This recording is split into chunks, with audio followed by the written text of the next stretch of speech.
Muna po na ito unit karon. LHD. Guba ang makina.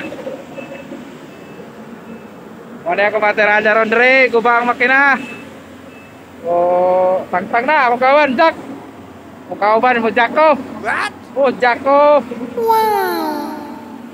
Muna ako matiraja ron. Dinhi mga bossing, ako na ning gikayag ning makina sa Jutz. Gawang Germany ni Mercs ang kuno ni brand Merc. So dinhi wala may mga pisa nang available aning diri sa akong trabahoan. So kahoy retirada na ko rin, nangahoy ko dito sa ka makina nga breakdown. So mao na mga bossing kanang iyahang head akong tangtang hungaw mo na siya ang gasket. Mao ni ang gasket, lahi ng gasket na kay di na para sa mga bilamoid, mga carbon lahi na ya. Ya diri panong-pandong lang ko diri og kanang trapal kay grabe kay init yun. Naani dai sa bubaw sa buntod mga bossing, mo ni nga ang kamot kita katop-atop kay grabe kay init. Mo na ni ang mga liner, tangtang na mga head tanan, ang liner lang ang nahol butonon. Pero panaway ang liner Kasi kay nang yang piston po sa mga guba na lanay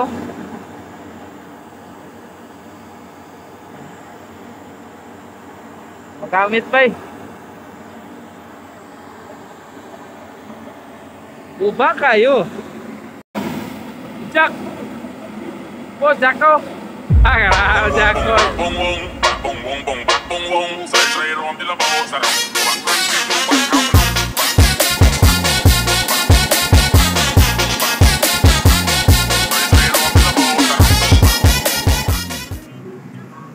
Dinhi mga bossing, mao ni pinakalisod nga part sa pag-overhaul aning mga makinaha kay grabe kalisod itaw na yang spring Pag masipyat mo na boss, mabalik na yung mga tubo boss, kinipis ra kay na dayon ang kanang spring niya mulupad pag swerte basta kay lisod jud kay na sa itaw gyud. Diha gyud kumalangan ana nga part ang pagtaw na ng iyahang mga kit diha og mga seal. So dinhi mga bossing, naghugot na ko sa head ni bossing. So hataga na to ning torque nga ginagmay lang kay gagmay ra man na iyang bolt, di gagmay ra torque na. Di na ta mag-specific yung unsa nang bolt diha kay kinahoy ra man gyapon na, madaot ra gyapon na di madugay kay dili siya genuine nga part. Dinhi mga bossing, hugot-hugot lang gud ta kay pagpalapos ra ni sa bangagan or problema ni.